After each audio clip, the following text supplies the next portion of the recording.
આજે આમ આદમી પાર્ટી દ્વારા ડેડિયાપાડાની અંદર તમામ કાર્યકર્તાઓની એક સંગઠન બેઠકનું આયોજન કરવામાં આવ્યું છે. ગઈકાલે ચેતરભાઈને એક કેસમાં 9 જેટલા સાથીઓ સાથે 7 વર્ષની સજા કોર્ટે આપી છે.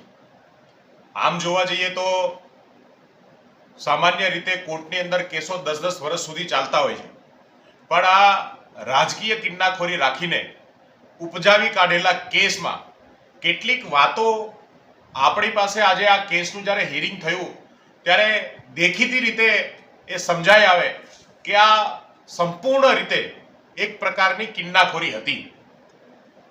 કોર્ટની અંદર મોટાભાગે જ્યારે ફાઇનલ હિયરિંગ ચાલતું હોય ત્યારે જે પણ ગવાહ હોય, જેમની ગવાહી ઉપર આખો કેસ ટકેલો હોય, એમણે પોતે ફિઝિકલી ત્યાં હાજર રહેવું જરૂરી હોય છે. એમ છતાંય વિડીયો કોન્ફરન્સથી ગવાહોની ગવાહી લેવામાં આવી. આ કેસને ઝડપીથી ચલાવવામાં આવ્યો. આ કેસની અંદર તમામ અધિકારો છીનવવાની કોશિશ થઈ. હદ તો ત્યાં થઈ કે 15 દિવસની એક બાળકીની માતા શકુંતલાબેન ચેતરભાઈના બેન છે. 15 દિવસની એમની બાળકી છે. એ બાળકી સામે પણ જોવામાં ના આવ્યું. એક બેન પ્રેગ્નેન્ટ હતા, એમને પણ. અને સૌથી મોટી ગંભીરતા કે ગુનો જ્યારે ગુનેગારોની એક ટીમ સાથે થતો હોય ત્યારે તમામ ગુનેગારોની સરખી ગુનાહિત એક્ટિવિટીઝ ગણી ના શકાય. અલગ અલગ રોલ બધાનો હોય છે, પણ આ તમામ ગુનેગારોને એક સરખી સજા આપવાનું કામ જે કરવામાં આવ્યું છે એનાથી બહુ સ્પષ્ટ દેખાય છે કે આખો કેસ જે છે એ ઉપજાવી કાઢવામાં આવેલો છે. અને આખા કેસની અંદર આજે સૌથી મોટી શંકા ભારતીય જનતા પાર્ટીના કૃત્ય ઉપર ગુજરાતની જનતાને થાય છે. ગુજરાતની જનતા ચેતર વસાવાને એક નેતા તરીકે જોયો છે, એક લીડર તરીકે જોયો છે. શા માટે ચેતર વસાવા ઉપર આ કેસો થયા? શા માટે ચેતર વસાવાને વારંવાર જેલમાં નાખવાની કોશિશ થઈ? કેમ કે એ ભાજપની આ તાનાશાહી સામે, ભાજપના કુશાસન સામે, આદિવાસી વિરોધી માનસિકતાની સામે સતત લડે છે. આજે આદિવાસી સમાજ સમગ્ર ગુજરાત સ્તબ્ધ છે અને ચેતર વસાવાની સાથે તમામ લોકો એમના સમર્થનમાં આવીને ઊભા છે. આમ આદમી પાર્ટીમાં પણ આમ આદમી પાર્ટીના તમામ કાર્યકર્તાઓ, સમર્થકો આજે ચેતરભાઈને સાથે જે અન્યાય કરવામાં આવ્યો છે એને લઈને દુઃખી છે. અને આમ આદમી પાર્ટી આગામી સમયમાં સતત આ વાતને લઈને લોકો સુધી જશે.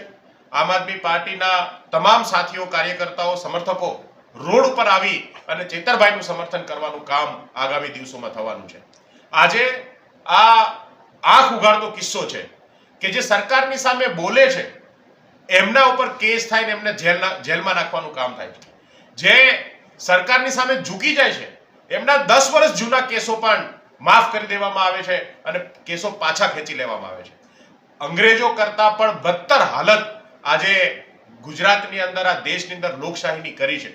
કાયદો વ્યવસ્થા માત્ર ને માત્ર વિરોધ પક્ષ માટે છે. સત્તા પક્ષમાં બેઠેલા લોકો પોતાની રીતે દેશને લૂંટવાનું, ગુજરાતને લૂંટવાનું કામ કરે છે. અનેક ગુનાહિત લોકો આજે ભાજપમાં છે, પણ એના ઉપર કોઈ કાર્યવાહી કરવામાં આવતી નથી.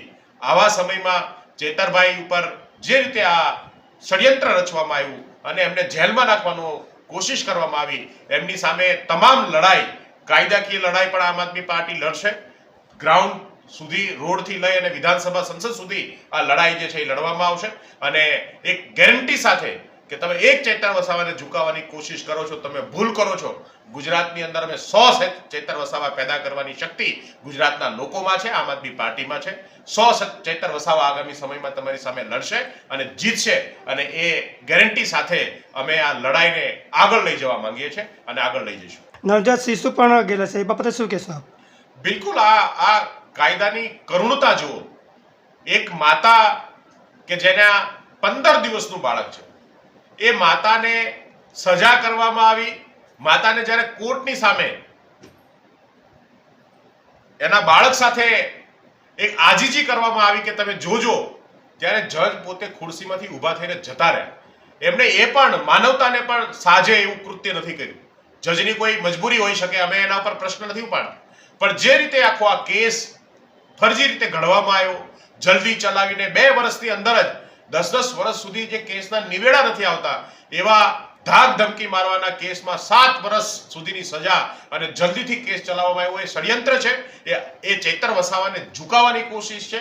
પણ હું કહેવા માંગુ છું કે ચૈતર વસાવા ઝૂકે એમ નથી. ચૈતર વસાવા લડે છે અને ચૈતર વસાવા 100 ચૈતર વસાવા પેદા કરી અને સરકારને ઉખાડી ફેંકવાનું કામ કરશે.